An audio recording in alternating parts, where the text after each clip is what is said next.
Abbozz ta' liġi se jwitti triq għal mekkaniżmu ġdid li permezz tiegħu dawk li ħalsu t-taxxa se jkunu jistgħu jirregolarizzaw il-pożizzjoni tagħhom permezz ta' ftehim formali mal-Kummissarju tat-Taxxa.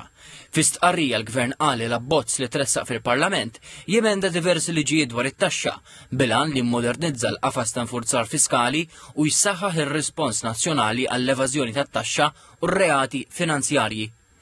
Ġie spjegat li kull ftehim formali mal-Kummissarju se jinkludi ħlas ta' piena li jvarja minn 10,000 euro sa' €1,000,000 biex bekk jiġu evitati proċeduri kriminali fil-waqt li tinżamm ir-responsabilità ċivili għal kull ammont mhux inkluż.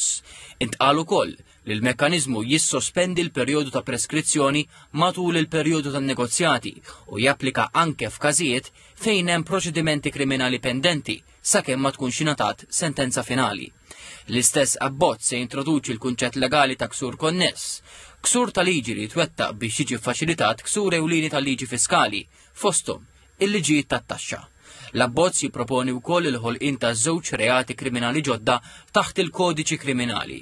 L-ewwel wieħed se jindirizza l-ksur fraudolenti ta' ftehimiet mad-dipartimenti tal-Gvern u huwa punibbli bil-pena sa' 4 snin ħabs jew inkella multa sa' €2,500,000 euro. It-tieni jikkonċerna ksur mhux iġġustifikat tal-ftehimiet u jġor pieni sa' 2 snin ħabs jew inkella multa sa' €500,000 euro. Apparti minn dan kollu, l-abbozz se emenda aktar liġijiet fosthom dwar id-dħul, inkluż l-att dwar is-sigurtà soċjali, l-att dwar it-taxxi fuq dokumenti u trasferiment, l-att dwar l-amministrazzjoni tat-taxxa, l-att dwar it-taxxa fuq il-valur miżjud u jagħmel anke emendi komplementari fil-kodiċi kriminali.